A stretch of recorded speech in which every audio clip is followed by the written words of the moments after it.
بسم اللہ الرحمن الرحیم۔ وہ اللہ رب العزت جو زبردستوں کا زبردست ہے، طاقتوروں کا طاقتور ہے، علی کل شیء قدیر ہے، فعال لما یرید ہے۔ وہی اکیلا اللہ مختار کل ہے، مشکل کشا ہے، بگڑی بنانے والا ہے، بنی ہوئی بگاڑنے والا بھی وہی اللہ ہے۔ غریبوں یتیموں کو تونگر فرمانے والا بھی وہی اللہ ہے۔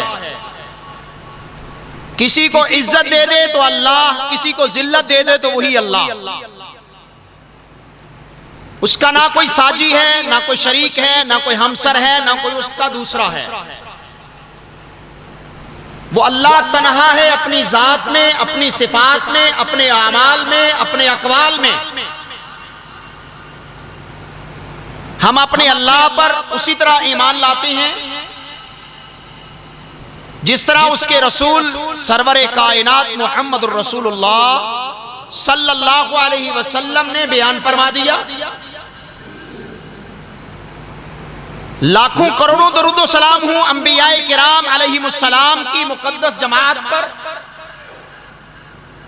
اور بالخصوص سید الاولین والآخرین، شفیع المذنبین، امام دنیا و دین، رحمت للعالمین جناب محمد صلی اللہ علیہ وسلم پر اللہ رب العالمین کی طرف سے ان گنت لا تعداد درود و سلام نازل ہوں، اور اللہ ذوالجلال والاکرام محمد کریم صلی اللہ علیہ وسلم کے مرتبہ کو، مقام کو، شان کو بلند فرماتے ہوئے آپ کو مقام محمود پر فائز فرمائے، جس کا اللہ تبارک و تعالیٰ نے وعدہ فرمایا ہے۔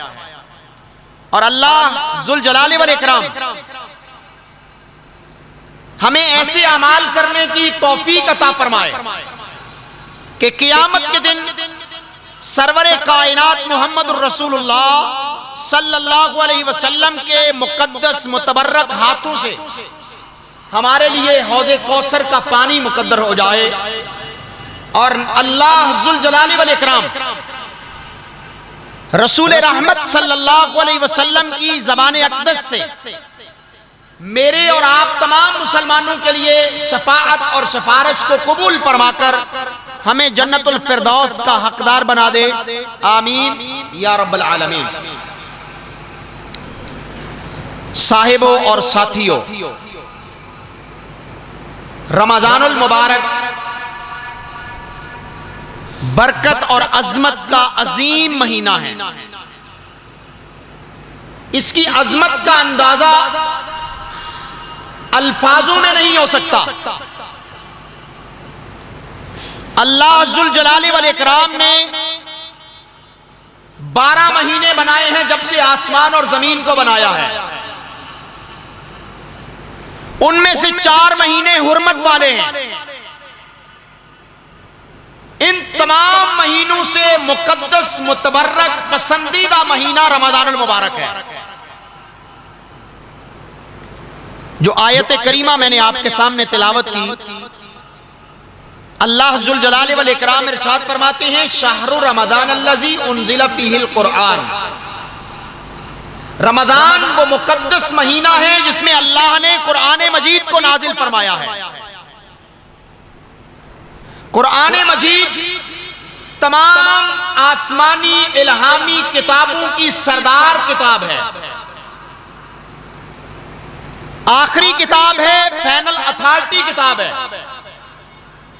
اس سے پہلی جتنی بھی کتابیں آئیں ان کے اندر تغیر، تبدل، تحریف ہوتی رہی، ہو چکی، لیکن قرآن مجید جب سے نازل ہوا ہے تب سے لے کر آج تک، اور آج سے لے کر قیامت تک، اور قیامت کے بعد تک، اس میں ایک لفظ کا، ایک حرف کا، ایک نقطے کا، ایک زبر اور زیر کا بھی فرق نہیں آیا، نہ آئے گا،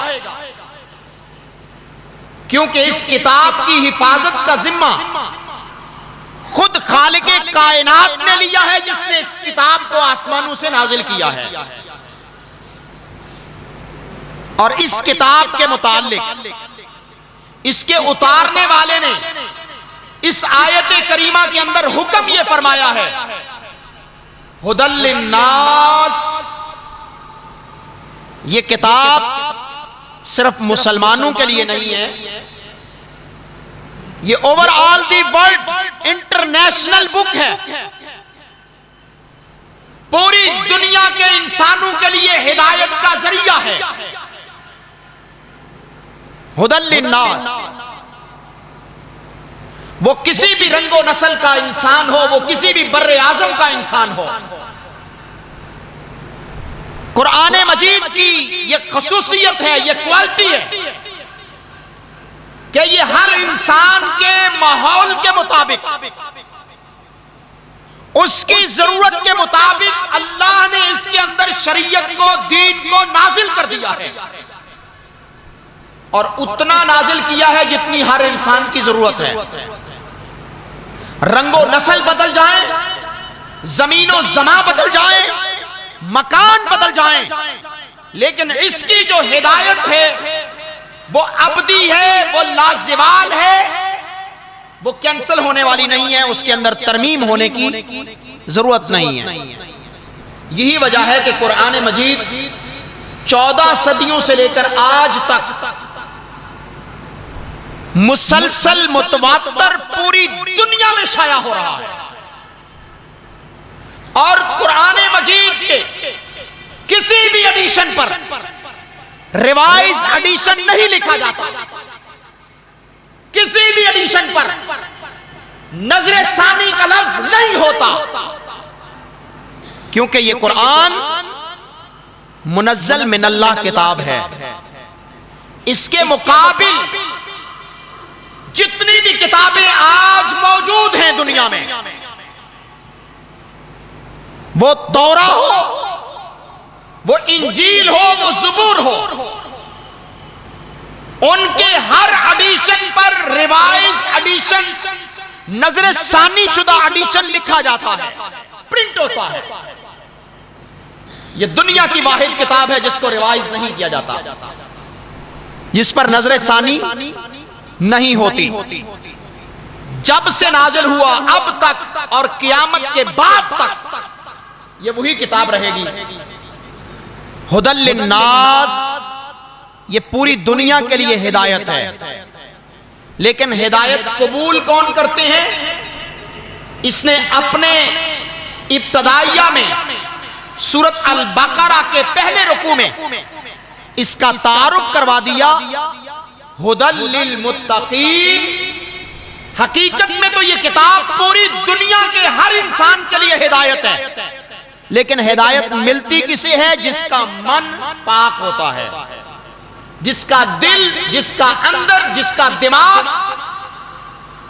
تقوی والا ہوتا ہے۔ ھدی للمتقین، یہ پرہیزگاروں کو ہدایت کی طرف لے کے جاتی ہے، ہدایت کی رہنمائی کرتی ہے۔ اللہ یہ تقوی کیا ہے؟ متقین کون لوگ ہیں؟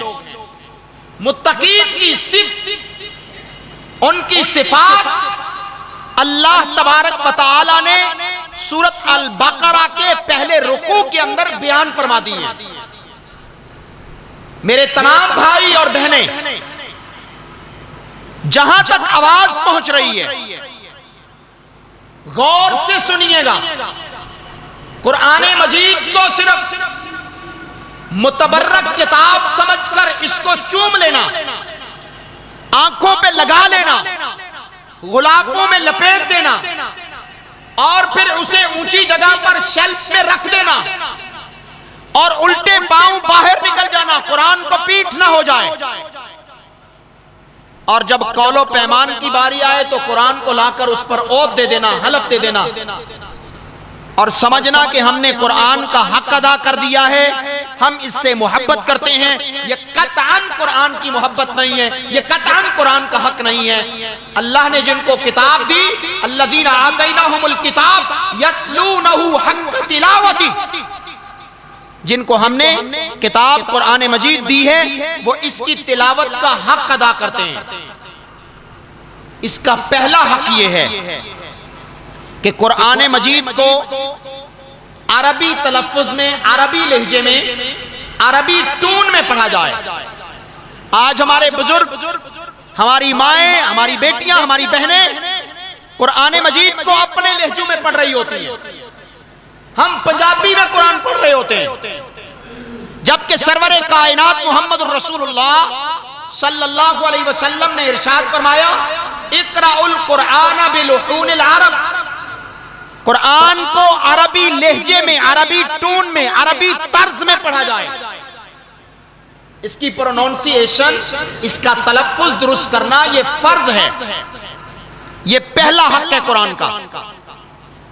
دوسرا حق کہ قرآن مجید کو سمجھا جائے، لِيَدَّبَّرُوا آیَاتِهِ، قرآن مجید کی آیات پر غور و فکر کیا جائے۔ افلا یتدبرون القرآن ام علی قلوب اقفالها، یہ قرآن مجید پر لوگ غور کیوں نہیں کرتے، تدبر کیوں نہیں کرتے، اس کے معنی کو کیوں نہیں جانتے، اس کے مطالب اور مفاہیم میں کیوں نہیں جاتے؟ کیا ان کے دلوں پر تالے پڑ چکے ہیں؟ یعنی ان میں کوئی حکمت دانائی کی کوئی بات نہیں جا سکتی۔ اللہ تبارک و تعالی فرماتے ہیں، یہاں مختلف لوگوں کے شبہ کا ازالہ کیا ہے۔ جو لوگ کہتے ہیں قرآن مشکل کتاب ہے، اس کے سمجھنے کے لیے 16 علوم کی ضرورت ہے، عام بندہ قرآن کو سمجھ نہیں سکتا، پڑھ سکتا ہے۔ اور یہی وجہ ہے کہ بر صغیر میں جب قرآن مجید کا اولین ترجمہ ہونے لگا تو شاہ ولی اللہ محدث دہلوی رحمت اللہ تعالی علیہ کے مد مقابل اس دور کے بڑے بڑے مولوی، پیر، فقیر، بڑے بڑے گدی نشین، سجادہ نشین کھڑے ہو گئے، کہنے لگے شاہ ولی اللہ کافر ہو گیا ہے، نعوذ باللہ من ذالک۔ وجہ کیا ہے؟ یہ قرآن مجید کا ترجمہ کر رہا ہے۔ اور شاہ ولی اللہ پر اسی جرم کی پاداش میں قاتلانہ حملہ ہوا، ان کے ہاتھ کی انگلیوں کو کاٹا گیا۔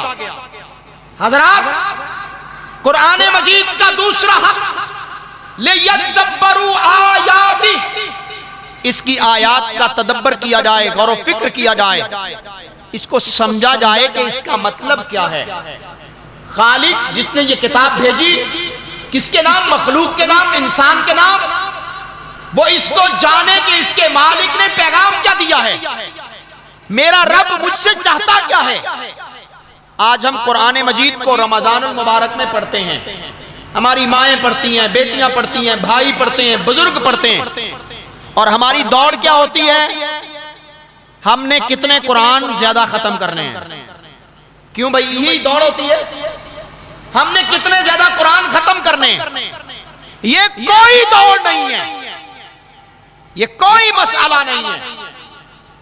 آپ ایک قرآن پورے رمضان میں پڑھ لیں، آپ ایک قرآن پورے سال میں پڑھ لیں، لیکن سمجھ کر پڑھیں اللہ کہہ کیا رہا ہے۔ جیسے آپ کا کوئی بیٹا، آپ کا کوئی بھائی، آپ کا کوئی عزیز آپ کے وطن کو، آپ کے ملک کو چھوڑ کر دوسرے ملک میں چلا جائے، وہاں جا کر وہ اس ملک کی زبان میں آپ کو کوئی خط لکھے، آپ کو کوئی پیغام بھیجے، آج کے دور میں آپ کو کوئی میسج کرے، آپ کو وہ میسج پڑھنا نہ آئے، آپ کو اس میسج کا معنی نہ پتا چلے، اس خط کو پڑھنا نہ آئے، تو کیا کریں گے؟ صرف اس خط کو چومتے رہیں گے، آنکھوں سے لگاتے رہیں گے، لوگوں کو بتائیں گے ہاں ہاں میرے بیٹے کا، میرے بھائی کا، میرے دوست کا، میرے عزیز کا مجھے خط آیا ہوا ہے، میں نے بڑا سنبھال کے رکھا ہوا ہے، اسے مٹی بھی نہیں لگنے دینی، روزانہ اٹھ کے دیکھ لوں گا۔ کیا کوئی آپ کو عقل مند کہے گا؟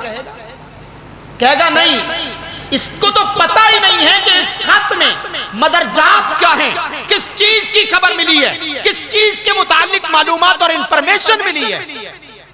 اور آج کا انسان اگر خود پڑھا ہوا نہیں ہوگا تو وہ اپنے کسی عزیز پڑھے لکھے کے پاس جائے گا، مجھے میرے فلاں رشتہ دار کا، دوست کا، پیارے کا، چاہنے والے کا خط آیا ہے، بھائی مجھے پڑھنا نہیں آتا، آپ مجھے پڑھ کے بتا دیجئے، مجھے اس کا ترجمہ نہیں آتا، یہ انگلش میں ہے، یہ فارسی میں ہے، یہ عربی میں ہے، آپ مجھے اس کی ٹرانسلیشن کر دیجئے، ترجمہ کر کے بتائیے کہ کہاں کیا گیا ہے۔ ایسا ہوتا ہے، اور ایک پیغام، ایک میسج، ایک خط، ایک رسالہ آپ کے نام آسمان اور زمین کے مالک اور خالق، میرے اور آپ کے رب اللہ ذوالجلال والاکرام نے محمد کریم صلی اللہ علیہ وسلم کے قلب اطہر پر نازل کیا ہے، بما نزل علی محمد وهو الحق من ربهم، اللہ نے جو محمد صلی اللہ علیہ وسلم پر نازل کیا ہے وہی حق اور سچ ہے، وہی قرآن ہے، اور وہ میرے اور آپ کے نام ہے، میری اور آپ کی زندگی کا اصول ہے، نصب العین ہے، میری اور آپ کی زندگی کا دستور اور منشور ہے، آئین انسانیت ہے، اور بدقسمتی ہے ہم مسلمانوں کی کہ ہم نے اس کو پڑھا نہیں ہے، ہم نے صرف الفاظ پڑھنے پر غور کیا ہے، الفاظ رٹنے پر ہم نے زور دیا ہے، اس کے مطلب اور معنی میں ہم نہیں گئے۔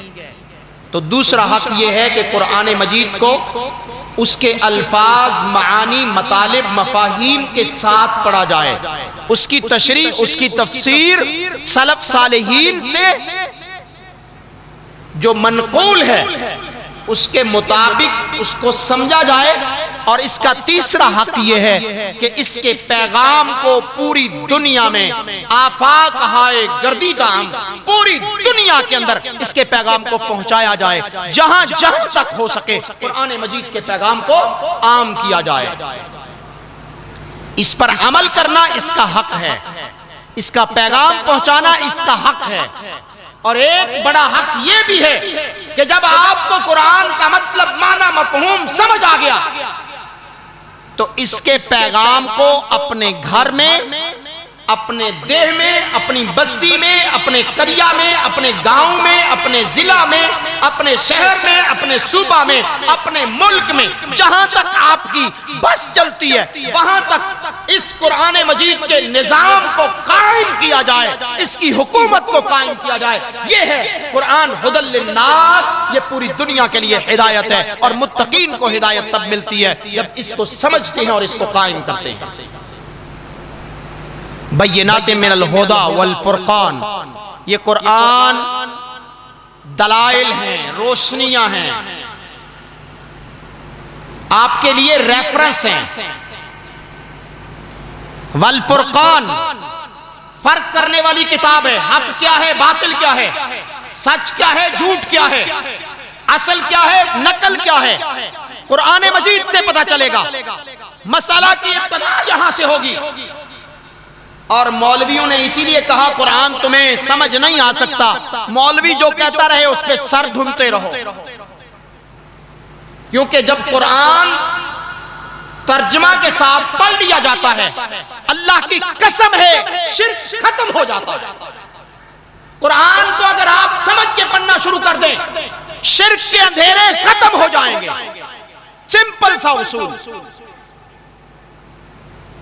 اور حدیث سنت رسول صلی اللہ علیہ وسلم جو قرآن مجید کی تشریح ہے، اس کی ایتھنٹکسٹی بھی اسی طرح ہے جس طرح قرآن مجید کی ہے۔ وَأَنزَلْنَا إِلَيْكَ الذِّكْرَ لِتُبَيِّنَ لِلنَّاسِ مَا نُزِّلَ إِلَيْهِمْ، سورۃ النحل۔ اللہ فرماتے ہیں ہم نے آپ پر جو قرآن مجید ذکر کی صورت میں نازل کیا ہے، اس کی انٹرپریٹیشن، اس کی تشریح، اس کی تفسیر، اس کا مطلب اور معنی وہ بھی محمد کریم صلی اللہ علیہ وسلم کے ذمہ ہے۔ آپ نے سمجھانا ہے قرآن کیا ہے، قرآن کہتا کیا ہے، قرآن کا مطلب اور مفہوم کیا ہے، یہ بھی کس نے بتانا ہے؟ محمد صلی اللہ علیہ وسلم نے۔ اسی لیے ہم اہل السنہ والجماعہ ہیں، اسی لیے ہم اہل الحدیث ہیں کہ ہم قرآن کو ان معنوں میں لیتے ہیں جن میں محمد صلی اللہ علیہ وسلم نے امت کو بتایا۔ ہم قرآن کی آیت کا وہ مطلب لیتے ہیں، وہ مفہوم لیتے ہیں جو صحابہ کرام کو ملا، اور اگر محمد کریم صلی اللہ علیہ وسلم قرآن کے کسی معنی کا، کسی لفظ کا ترجمہ نہ کریں، آپ نہ بتائیں، اللہ کی قسم اگر عربی زبان والا بھی ہو، مادری زبان اس کی عربی ہو، اس کو قرآن سمجھ نہیں آ سکتا، قرآن کا معنی نہیں جان سکتا۔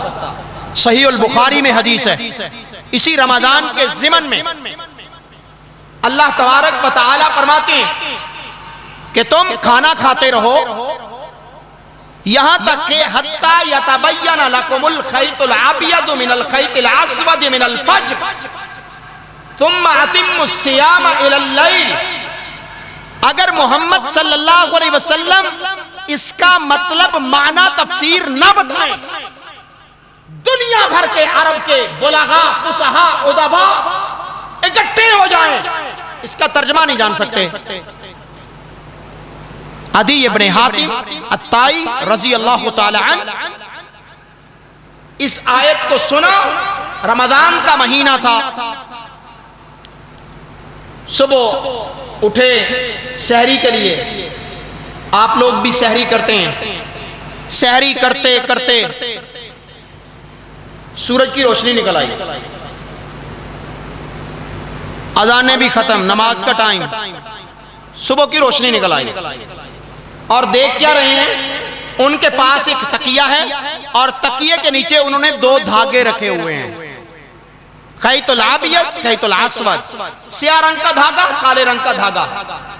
اب تبیین کر رہے ہیں کہ کالا کون سا ہے، چٹا کون سا ہے، دونوں علیحدہ پتہ چلیں گے تب تک سحری کھاتے رہنا۔ بس وہ کھاتے رہے اور تکیے کے نیچے سے دھاگے دیکھتے رہے، یہاں تک کہ صبح کا سورج نکل آیا۔ اب بارگاہ رسالت مآب صلی اللہ علیہ وسلم میں حاضر ہوئے، پیش ہوئے، اور رات کا ماجرا بیان کیا۔ آپ نے فرمایا عدی کوئی عام صحابی نہیں ہے، یہ ایک بڑے خاندان کا رئیس زادہ بادشاہ ہے اپنے علاقے کا، سمجھدار، زیرک، دانا انسان ہے، عربی کا ماہر ہے۔ آپ نے فرمایا عدی تمہارا تقیہ بہت بڑا تھا؟ کہنے لگے نہیں، اللہ کے نبی صلی اللہ علیہ وسلم وہی جو گھر میں استعمال ہوتا ہے وہی تقیہ تھا۔ پھر نہیں سمجھ آئی، دوبارہ آپ نے وہی جملہ کہا نہیں عدی تیرا تقیہ بہت بڑا تھا۔ عرض کی اللہ کے رسول صلی اللہ علیہ وسلم عام تقیہ، پھر بھی نہیں سمجھ آئی۔ سرور کائنات صلی اللہ علیہ وسلم نے مسئلہ واضح کیا کہ خیط الابیض سفید دھاگا سیاہ دھاگے سے علیحدہ ہو جائے، رات کی تاریکی اندھیرا چھٹ جائے اور نیچے سے روشنی کا سفید دھارا نظر آ جائے، تو یہ روزے کی سحری کا اختتام ہوتا ہے۔ دوسری طرف آ جائیے، ثم اتم، یہ تو رکھنے کی بات ہے نا، روزہ افطار کرنے کی بات کیا ہے؟ ثم اتم الصیام الی اللیل، پھر روزے کو تم نے مکمل کرنا ہے یہاں تک کہ اللیل آ جائے، رات تک۔ اب اس کا معنی بھی جن لوگوں نے محمد کریم صلی اللہ علیہ وسلم سے نہیں لیا، آج بھی ان کا روزہ مسلمانوں سے 10 منٹ 15 منٹ لیٹ کھلتا ہے۔ وہ اللیل کا معنی کیا لکھتے ہیں؟ رات کے ستارے جگمگانے شروع ہو جائیں تو پھر روزہ افطار کرنا ہے۔ سرور کائنات صلی اللہ علیہ وسلم نے کیا فرمایا؟ لوگ اس وقت تک خیر و برکت میں رہیں گے جب تک وہ روزہ افطار کرنے میں جلدی کریں گے۔ اللہ کے رسول صلی اللہ علیہ وسلم جلدی کیا ہے؟ صحیح البخاری میں حدیث آتی ہے کہ رسول اللہ صلی اللہ علیہ وسلم سورج کے غروب ہونے کا انتظار فرماتے ہیں، جیسے ہی سورج کا اوپر والا کنارہ، پہلے نیچے والا غروب ہوگا، اوپر والا کنارہ غروب ہو چکے فوراً اپنے روزے کو افطار کروا لیتے ہیں۔ ہمارے یہاں کیا ہے برے صغیر میں کہ روزہ سورج غروب بھی ہو گیا تو کہتے ہیں 5 منٹ احتیاط کر لیں۔ یہ ہمارے بھائی کہتے ہیں حنفی، یہ چھوٹے بھائی ہیں، وہ بڑے ہیں، وہ کہتے ہیں نہیں ہم تو رات کے ستارے دیکھ کر پھر رات کا تعین کریں گے اور پھر روزہ افطار کریں گے۔ دونوں نے سنت مصطفیٰ سے قرآن کو نہیں سمجھا، دونوں نے حدیث مصطفیٰ کو قبول نہیں کیا۔ احناف کا روزہ بھی لیٹ ہوتا ہے، اہل التشیع کا روزہ بھی لیٹ ہوتا ہے۔ اہل الحدیث اہل السنہ والجماعہ ہیں جو پیغمبر کی سنت کو آج بھی تھامے ہوئے ہیں، سینے سے لگائے ہوئے ہیں، کسی کے اعلان کا پرواہ نہیں ہے۔ سورج غروب ہوتا ہے فوراً روزے کو افطار کر لیتے ہیں۔ تو قرآن مجید محمد کریم صلی اللہ علیہ وسلم کی زبان نبوت سے بیان ہوا ہے، اس کی تشریح تفسیر بھی آپ نے بیان کی ہے۔ بات آئی ہے تو کہہ دیتا ہوں، ایک نام نہاد شیخ الاسلام بنا پھرتا ہے جسے اسلام کی الفابیٹک کا بھی علم نہیں ہے، وہ کہتا ہے میں شیخ الاسلام ہوں۔ اس نے ایک کتاب لکھی ہے فلسفہ صوم، روزے کا فلسفہ۔ اس کتاب میں نبی کائنات کی یہی حدیث جو سنن ترمذی کے اندر آئی ہے، لکھتا ہے کہ رسول اللہ صلی اللہ علیہ وسلم نے فرمایا جب تک لوگ روزہ افطار کرنے میں جلدی کریں گے خیر و برکت ان کے اندر رہے گی۔ اس حدیث کے لکھنے کے بعد اس کی تشریح کرتا ہے کہ اگر نماز مغرب ادا کر لینے کے بعد روزہ افطار کیا جائے تو یہ بھی جلدی ہے، دیر نہیں ہے۔ نماز مغرب ادا کر لینے کے بعد روزہ افطار کیا جائے تو یہ بھی جلدی ہے، دیر نہیں ہے۔ جب حدیث مصطفیٰ سے دامن چھوٹ جائے، ہاتھ چھوٹ جائے، اللہ کی قسم مقدر میں ضلالت، تباہی، بربادی آتی ہے، ہدایت نہیں ملتی۔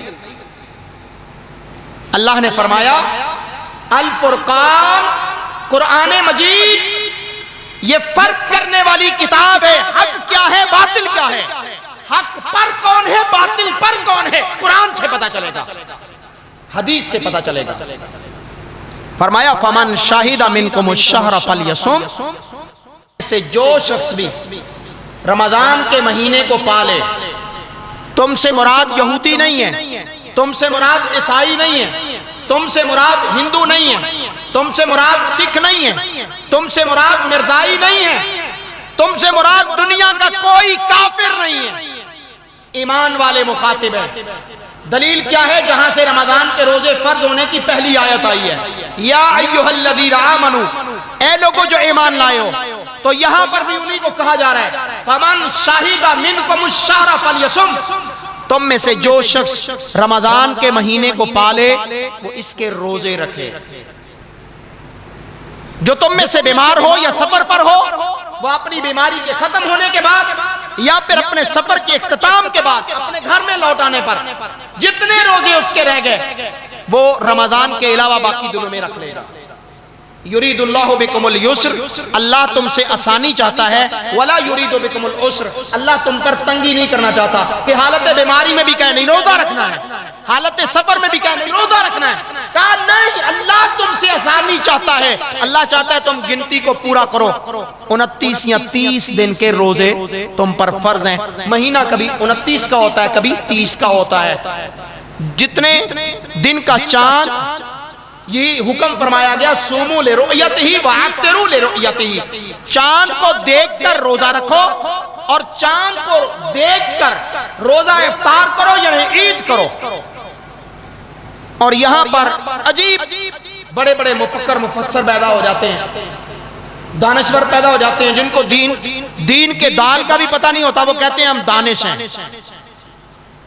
کہتے کیا ہیں؟ پوری دنیا میں ایک جگہ چاند دیکھا جائے، سعودی عربیہ کے ساتھ چاند دیکھ کر روزہ رکھا جائے اور سعودی عربیہ کے ساتھ چاند دیکھ کر عید کی جائے۔ ان عقل کے اندھوں کو یہ پتا نہیں ہے کہ مطلع کا فرق ہے، ٹائم کا فرق ہے، ڈوریشن کا فرق ہے۔ اسی لیے اللہ نے قرآن مجید میں یہ آیت بیان کی ہے، اسی آیات سیام کے آگے یسألونک عن الأہلہ، اے محمد صلی اللہ علیہ وسلم آپ سے چاند کے متعلق سوال کرتے ہیں، یہ کبھی کم ہوتا ہے، کبھی بڑھتا ہے، پھر گھٹنا شروع ہو جاتا ہے، پھر کم ہو جاتا ہے، غائب ہو جاتا ہے، اس کی اصل حقیقت ماہیت کیا ہے؟ فرمایا قل ہی مواقیت للناس، آپ فرما دیجئے یہ لوگوں کے لیے ٹائم کا، وقت کا، کیلنڈر کا ایک بہت بڑا ذریعہ ہے۔ اسلام کے احکامات آفاقی ہیں، انٹرنیشنل ہیں۔ چاند دیکھ کر روزہ رکھو گے، چاند دیکھ کر افطار یعنی عید کرو گے۔ تو حضرات اگر سعودی عربیہ کو سٹینڈر مقرر کر کے روزہ رکھا جائے تو دن کا سورج طلوع ہو جائے گا، نماز فجر کا وقت گزر جائے گا اور آپ کی سحری ابھی باقی ہوگی۔ کیسے ممکن ہے؟ لہذا ایسے دانشوروں کو دور سے ہی سلام کر دینا چاہیے۔ اب اللہ تبارک و تعالیٰ فرماتے ہیں وَلِتُكْمِلُ الْعِدَّةَ، تم گنتی کو پورا کرو۔ گنتی کیا ہے؟ 29 یا 30۔ اچھا اگر 29 روزے ہوں گے تو اجر کم ہوگا، 30 ہوں گے تو اجر زیادہ ہوگا؟ بھائی یہ غلط بات ہے۔ 29 روزے، مہینہ 29 کا ہے، آپ کو پورے رمضان کا پورا اجر ملے گا۔ روزے 30 ہیں، 30 کا مہینہ ہے، آپ نے 30 روزے رکھے، آپ کو پورے رمضان کے مہینے کے روزے رکھنے کا اجر ملے گا۔ نہ 30 روزے رکھنے پر اضافی اجر ہے، نہ 29 روزے رکھنے پر کم اجر ہے۔ روزے کا اجر کیا ہے؟ اللہ ذوالجلال والاکرام فرماتے ہیں، حدیث قدسی ہے، میرے بندے نے میری وجہ سے اپنے کھانے کو، اپنے پینے کو، اپنی شہوت کو ترک کر دیا۔ روزہ میرے لیے رکھا۔ کیا نماز اللہ کے لیے نہیں پڑھتے؟ حج اللہ کے لیے نہیں کرتے؟ زکوٰۃ اللہ کے لیے نہیں کرتے؟ یہ سارے معاملات اللہ کے لیے ہیں، لیکن روزے کو خاص طور پر فرمایا الصوم لی وانا عجزی بی، روزہ بندے نے میرے لیے رکھا ہے، اس کی جزا بھی میں اللہ خود دوں گا۔ پتہ ہے کیا کیسے روزہ رکھا ہے؟ گرمی، جیسے اس وقت مئی جون کے روزے ہیں، گرمی اپنی شدت پہ، پیک پہ، بندہ پیاس سے نڈھال ہے، پانی اس کے پاس موجود ہے، فریج کے اندر فروٹ موجود ہے، دودھ مشروب موجود ہے، گھر میں دیکھنے والا بھی کوئی نہیں ہے، لیکن نہیں پی رہا، کیونکہ میرے رب کا حکم ہے، اس نے مجھے حلال چیز سے بھی اتنے ٹائم کے لیے روک دیا ہے۔ اور مسلمانوں پھر حرام سے کیسے نہیں روکو گے؟ تمہارے رب نے تمہارے اوپر حرام قرار دیا۔ حرام 12 مہینے ہی حرام ہے، ایک مہینے تمہاری ٹریننگ ہوتی ہے کہ تم اس ایک مہینے میں اپنے رب کے حکم کے مطابق مخصوص وقت پہ تم حلال سے بھی رک جاؤ گے۔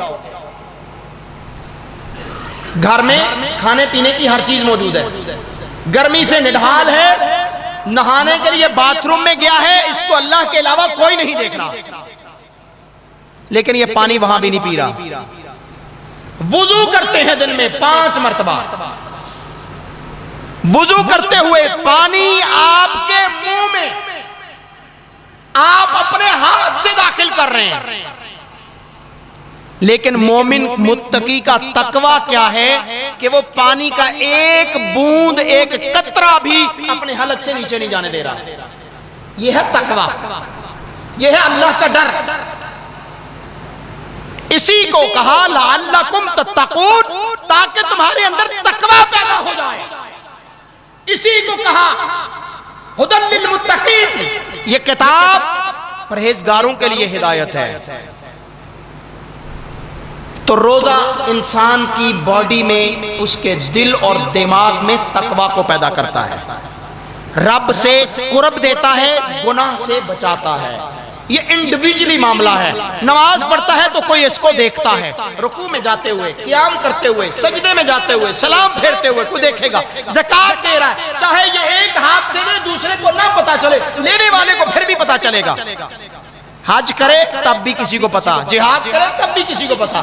روزہ نہیں رکھا ہوا تو اس بندے کو پتا ہے اور اس کے رب کو پتا ہے, دوسرے کو, قریبی دوست کو, بیوی بیٹے کو, ماں باپ کو نہیں پتا. الصوم لی وانا اجزی بہ, حدیث میں آتا ہے قیامت کے دن انسان آئے گا بارگاہ رب العالمین میں, میدان محشر کے اندر لینے والے آ جائیں گے. یہ بڑا پرہیزگار نمازی ہے, لیکن لینے والے آ جائیں گے. بھائیوں غور کیجئے گا, کہیں گے شتمنی ھذا, اکل مال ھذا, سفک دم ھذا, اللہ اس نے مجھے گالی دی تھی, اس نے مجھے مارا تھا, اس نے میرا مال چھینا تھا, مال کھایا تھا. اللہ آج یوم الدین ہے, بدلے کا دن ہے, اللہ مجھے اس کا بدلہ چاہیے, عدل انصاف چاہیے. اور پتہ ہے قیامت کے دن ہمارے پاس کچھ بھی نہیں ہوگا, اور کفن بھی نہیں ہوگا. قیامت کے دن ننگے اٹھنا ہے, ننگے, جسم پر کوئی چیتھڑا نہیں. جس طرح پیدا ہوئے اسی طرح قیامت کے دن اللہ کی بارگاہ میں کھڑے ہو جائیں گے. لیکن وہ دن اتنا سخت ہوگا کہ کوئی کسی کی دوسری طرف دیکھنے کے لیے گوارا بھی نہیں کرے گا, اس کو سخت اور ہمت بھی نہیں ہوگی. وہ اپنے اندر اتنا مگن ہوگا, میرے ساتھ پتہ نہیں کیا ہو جانا ہے. اب اللہ ایسے بندے کو پوچھیں گے, ہاں بھائی تیرے لینے والے آ گئے, اب ان کو دے. اس وقت بندہ خالی ہاتھ ہوگا, کہاں سے دے گا؟ اس کے نوافل دے دیے جائیں گے, اس کے صدقات دے دیے جائیں گے, اس کی نمازیں دے دی جائیں گی, اس کے حج عمرے دے دیے جائیں گے. ابھی لینے والے باقی ہوں گے, اور اللہ کہے گا اس کے پاس سے سب کچھ ختم ہو گیا, اب کیا لینا ہے؟ کہیں گے اللہ نہیں, ابھی روزہ تو باقی ہے. اللہ فرمائیں گے اس بندے نے روزہ میرے لیے رکھا تھا, اس کا اجر بھی میں نے اسی کو دینا ہے, میرا وعدہ ہے. اس کے پاس کچھ نہیں ہے. بندے کہیں گے اللہ دنیا میں بھی عدل نہیں ہوا, وہاں پر بھی انصاف نہیں ملا, اور تیری بارگاہ میں بھی نہ ملے, تو اللہ کدھر جائے؟ اللہ کہیں گے ٹھہرو, میرے پاس عدل و انصاف ہے, فرشتوں کو حکم ہوگا ان کو میری رحمت سے دے کر راضی کر دو, انہیں جنت میں بھیج دو. اور میرے اس بندے کو جس کی نمازیں چلی گئیں, زکات چلی گئی, حج چلا گیا, نوافل چلے گئے, روزہ بہت قیمتی چیز ہے, بہت قیمتی عبادت ہے, اس کی وجہ سے اس کو جنت میں بھیج دو. لوگوں روزہ بہت بڑی عبادت ہے, مقدر والوں کے نصیبے میں آتا ہے, مقدر والے کو اللہ یہ نصیب کرتا ہے. وگرنہ آج بھی اڑوس پڑوس میں دیکھیں کتنے لوگ ہیں, ہوٹل کھلے ہوئے ہیں. لاہور سے آیا ہوں, شہر میں ہوٹل کھلے ہوئے ہیں, اور لوگ کھا پی رہے ہوتے ہیں, کوئی پوچھنے والا نہیں. اور بھائی نام پوچھنے والا ہو, اللہ کا حکم ہے, فرض ہے, حکومت وقت کا فرض ہے روکنا. وہ نہیں روکتی تو مسلمان کا اپنا فرض ہے کہ وہ اس سے رک جائے, رمضان کا احترام کرے, تاکہ دل کے اندر تقوی پیدا ہو جائے. 11 مہینے ہم گناہوں میں لتھڑے رہتے ہیں, ان دنوں میں ہمارے تمام گناہ معاف ہونے کا ٹائم آ جاتا ہے. سیدنا ابو ہریرہ رضی اللہ تعالیٰ عنہ اس حدیث کے راوی ہیں, سرور کائنات محمد الرسول اللہ صلی اللہ علیہ وسلم نے ارشاد فرمایا, جس نے رمضان کا روزہ ایمان کی حالت میں رکھا, مشرک کا کوئی روزہ نہیں ہے, بدعتی کا کوئی روزہ نہیں ہے, کسی کافر کا, یہودی عیسائی کا, ہندو سکھ مرزائی کا کوئی روزہ نہیں ہے. من صام رمضانا ایمانا واحتسابا غفر له ما تقدم من ذنبه, جس نے ایمان کی حالت میں روزہ رکھا, ثواب کی نیت سے روزہ رکھا, اللہ مجھے اس کا اجر دے.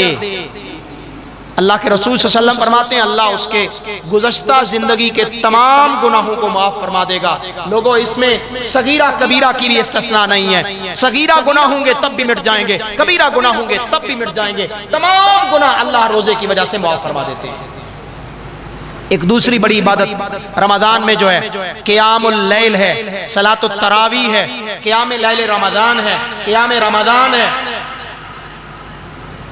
اللہ کے رسول صلی اللہ علیہ وسلم فرماتے ہیں من قام رمضان ایمانا واحتسابا غفر له ما تقدم من ذنبه، جس نے رمضان کے روزوں کو ایمان کی حالت میں رکھا، جس نے رمضان کی راتوں کو ایمان کی حالت میں قیام کیا، نفلی قیام ثواب کی غرض سے کیا، اللہ اس کے سابقہ تمام گناہوں کو معاف فرما دیتے ہیں۔ اب لوگ اس چکر میں پڑے ہوتے ہیں ہم نے 23 پڑھنی ہے۔ اللہ کو بھائی کوانٹیٹی نہیں چاہیے، کوالٹی چاہیے۔ اللہ کے ہاں مقدار دیکھی جاتی نہیں، معیار دیکھا جاتا ہے، اور معیار کون ہے؟ محمد الرسول اللہ صلی اللہ علیہ وسلم۔ فرمایا وَمُحَمَّدٌ فَرْقٌ بَيْنَ النَّاسِ، محمد صلی اللہ علیہ وسلم لوگوں کے درمیان میں فرق ہے۔ اور مسند ابی یعلا کے اندر صحیح سند کے ساتھ جابر بن عبداللہ الانصاری رضی اللہ عنہ سے حدیث ہے، 3 رات رسول اللہ صلی اللہ علیہ وسلم نے جو قیام رمضان کروایا تھا، جو تراویح پڑھائی تھی، وہ 11 رکعات تھی۔ امام بخاری رحمہ اللہ الباری نے اپنی الصحیح کے اندر تراویح کے باب میں بھی، تہجد کے باب میں بھی ایک ہی حدیث دونوں مقام پہ لائے ہیں۔ احناف آج دھوکہ دیتے ہیں، تراویح اور ہے، تہجد اور ہے، ایک ہی عبادت کے مختلف نام ہیں۔ اگر اسے رات کے اولین حصے میں عشاء کے بعد پڑھ لیا جائے تو یہی عبادت تراویح ہے، اگر اسے رات کے پچھلے حصے میں پڑھا جائے تو یہی تہجد ہے۔ اسی کو قیام لیل کہا جاتا ہے، اسی کو قیام رمضان کہا جاتا ہے، اس کے مختلف نام ہیں۔ اور اما عائشہ رضی اللہ عنہا سلام اللہ علیہا فرماتی ہیں کہ اللہ کے رسول صلی اللہ علیہ وسلم نے 11 رکعات سے زیادہ نفل رات کی عبادت رمضان اور غیر رمضان میں کبھی نہیں کی۔ 11 رکعات یہ سنت ہے نبی کائنات صلی اللہ علیہ وسلم کی۔ آج لوگوں کو دھوکہ دیتے ہیں، کہتے ہیں جی مکہ میں چلے جائیں، مدینہ میں چلے جائیں، وہاں 20 پڑھائی جاتی ہیں۔ اور عقل کے اندھو، تم 23 پڑھتے ہو، وہ 20 بھی نہیں پڑھتے۔ وہاں 2 امام آتے ہیں، ایک امام آتا ہے 10 پڑھاتا ہے چلا جاتا ہے، سلفی صحیح العقیدہ مسلمان وہ بھی چلے جاتے ہیں۔ دوسرا امام آتا ہے وہ بھی 10 پڑھاتا ہے اور ایک وتر پڑھاتا ہے۔ تمہیں وہاں کی تراویح نظر آتی ہے، وہاں کی باآواز بلند آمین نظر نہیں آتی، وہاں کی تراویح کی رکعات نظر آتی ہیں، سینے پر ہاتھ باندھنا نظر نہیں آتا، وہاں تمہیں تراویح نظر آتی ہے، فرض اور نفل نمازوں میں رفع الیدین نظر نہیں آتا، تمہیں وہاں کی تراویح نظر آتی ہے، سنت کے مطابق قہری اقامت نظر نہیں آتی۔ لوگوں کو دھوکہ دیتے ہو۔ انا للہ و انا الیہ راجعون۔ لوگوں، سیدنا امیر المومنین عمر بن خطاب رضی اللہ تعالی عنہ، ان کے دور خلافت میں باجماعت دوبارہ تراویح، نبی صلی اللہ علیہ وسلم کی زندگی میں 3 راتیں باجماعت تراویح، اور جن 3 راتوں میں اللہ کے رسول صلی اللہ علیہ وسلم نے کیا فرمایا، دنیا حنفیت کا کوئی بھی عالم یہ ثابت نہیں کر سکتا کہ ان راتوں میں اللہ کے نبی صلی اللہ علیہ وسلم نے تہجد پڑھی ہے۔ آپ پر تہجد فرض تھی، امت پر فرض نہیں ہے۔ آپ نے ان راتوں میں، میری بات کو نوٹ کیجئے، دنیا حنفیت کا کوئی عالم یہ ثابت نہیں کر سکتا کہ جن 3 راتوں میں اللہ کے نبی صلی اللہ علیہ وسلم نے مسجد نبوی شریف میں صحابہ کرام کو تراویح پڑھائی ہے، اور وہ بالاتفاق 11 تھی، ان راتوں میں آپ نے تہجد پڑھی نہیں۔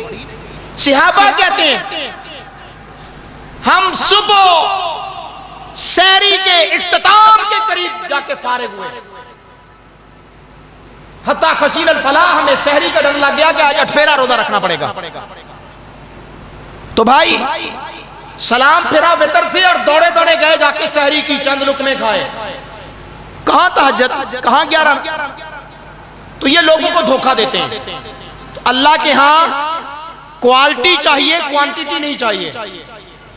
ہمارے کچھ بھائی بھی قیام اللیل کے نام پر رات کو تراویح پڑھتے ہیں اور پھر اس کے بعد اور اماموں کو بلا کر پھر ساری رات کا آخری عشرے میں قیام کرتے رہتے ہیں. یہ بھی جائز نہ ہے، بدعت ہے. اگر آپ نے ساری رات پڑھنا ہے پڑھیے، 11 رکعات کو اتنا لمبا کر لیجئے کہ صبح تک آپ کو 12ویں 13ویں رکعت پڑھنے کی ضرورت نہ ہو.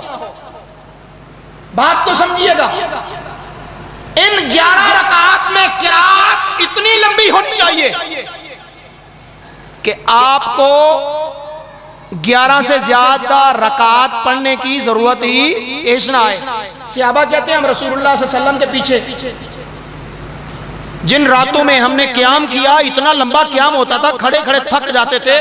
ہمارے جو لاٹھیاں، ہمارے سوٹے جو ہوتے تھے، ہم انہیں اپنی تھوڑی کے نیچے یوں لگا کے ہم اس کے ساتھ سہارا لیتے تھے.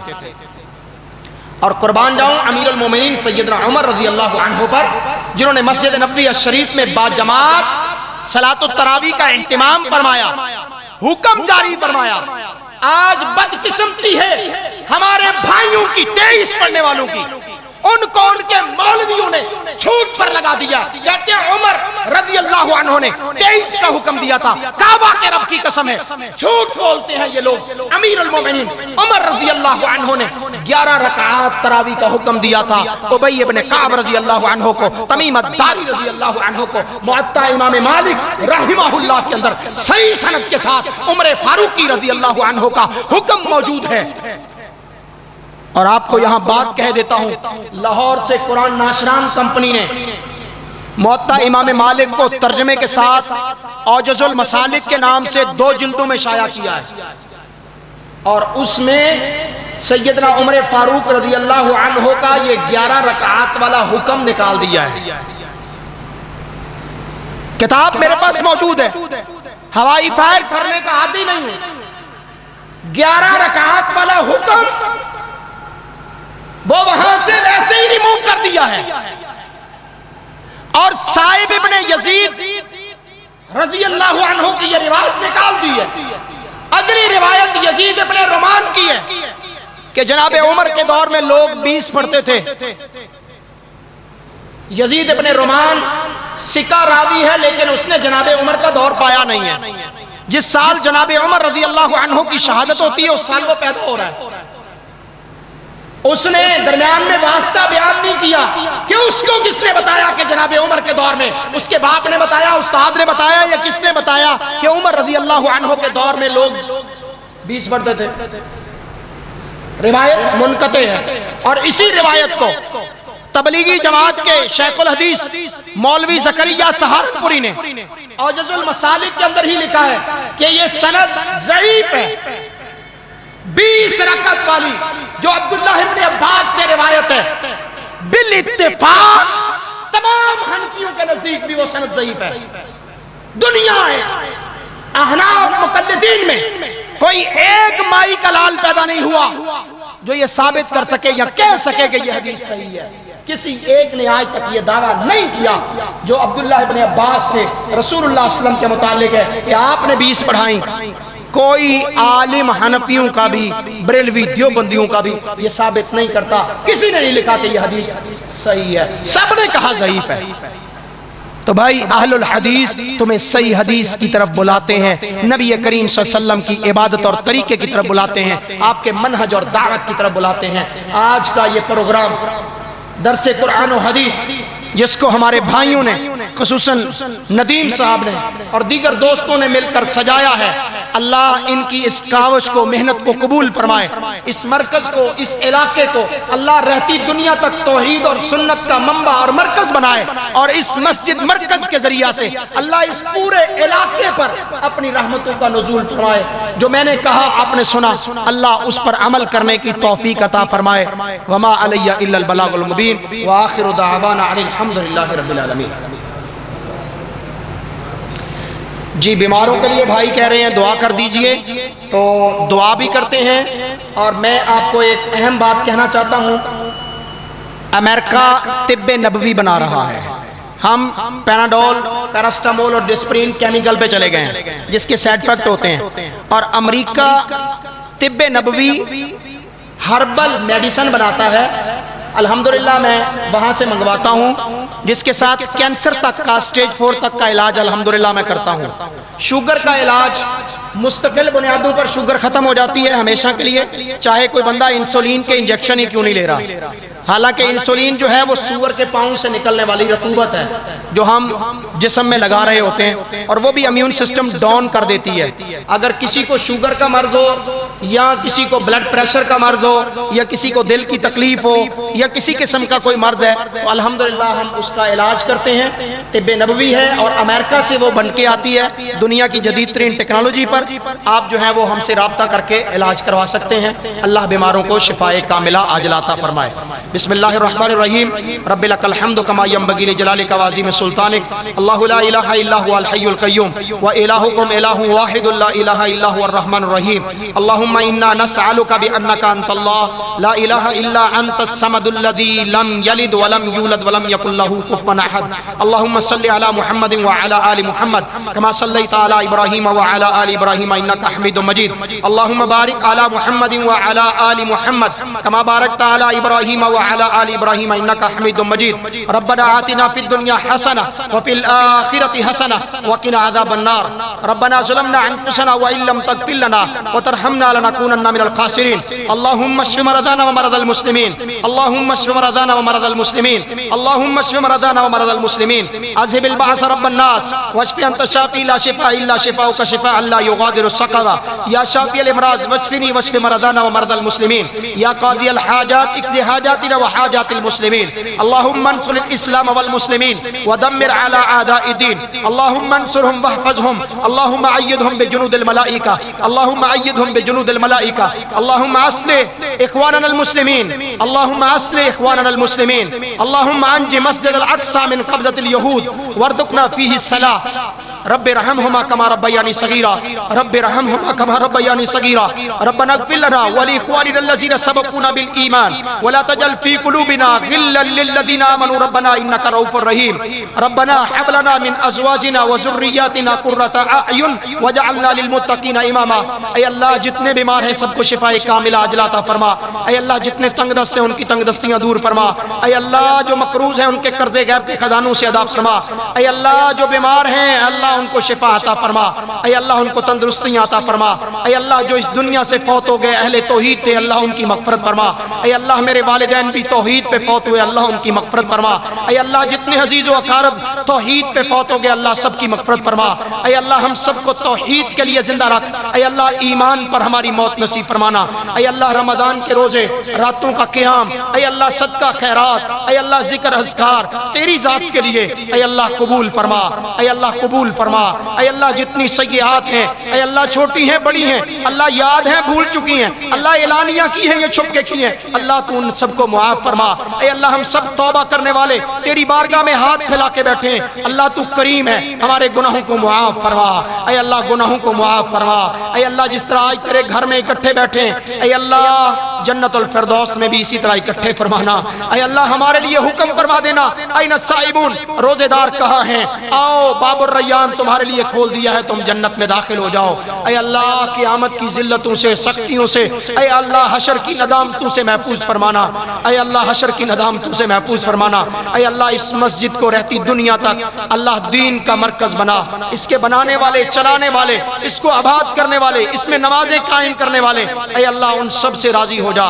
اے اللہ جو مانگا ہمارے حق میں بہتر ہے عطا فرما، جو نہیں مانگ سکے ہمارے حق میں بہتر ہے عطا فرما۔ اے اللہ ڈاکٹر عافیہ صدیقی کو رہائی عطا فرما۔ اے اللہ ہماری بہن ہیں اے اللہ ہم مظلوم ہیں اے اللہ ہم مجبور ہیں ہماری بہن کو رہائی عطا فرما۔ اے اللہ دنیا بھر میں جتنے مسلمان قید ہیں ان کو رہائیاں عطا فرما۔ اے اللہ اے اللہ، اے اللہ مسجد اقصیٰ کو رہائی عطا فرما، اے اللہ شام کے مظلوموں کی مدد فرما، اے اللہ برما کے مظلوموں کی مدد فرما، اے اللہ افغانیوں کی مدد فرما، اے اللہ کشمیریوں کی مدد فرما، اے اللہ فلسطینیوں کی مدد فرما، اے اللہ عراقیوں کی مدد فرما، اے اللہ دنیا بھر میں جہاں جہاں مسلمان کمزور ہیں، مقہور ہیں، مجبور ہیں، اے اللہ ان سب کو اے اللہ کامیاب فرما، اے اللہ انہیں عزتوں سے نواز دے، اے اللہ اسلام کو عزت عطا فرما، اے اللہ اسلام کو عزت عطا فرما، اے اللہ غلبے عطا فرما، اے اللہ ہماری کمیاں کوتاہیاں نہ دیکھ، اپنی رحمت کو دیکھ، اللہ ہم تیرے نبی کے ماننے والے، تیرے نبی کو ماننے والے، اے اللہ تیرے نبی کی ماننے والے، اے اللہ ہم تجھے ماننے والے، اے اللہ ہم تیری ماننے والے، اے اللہ ہم سے راضی ہو جا، اے اللہ ہم سے راضی ہو جا، اللہ ہم ہر وہ خیر مانگتے ہیں جو تیرے نبی محمد صلی اللہ علیہ وسلم نے مانگی ہمیں عطا فرما، ہر اس شر سے پناہ مانگتے ہیں جس سے تیرے نبی محمد صلی اللہ علیہ وسلم نے پناہ مانگی، اے اللہ ہمیں محفوظ فرما، ربنا تقبل منا انک انت السمیع العلیم وتب علینا انک انت التواب الرحیم، وصلی اللہ علی خیر خلقہ محمد وآلہ وصحبہ اجمعین برحمتک یا ارحم الراحمین۔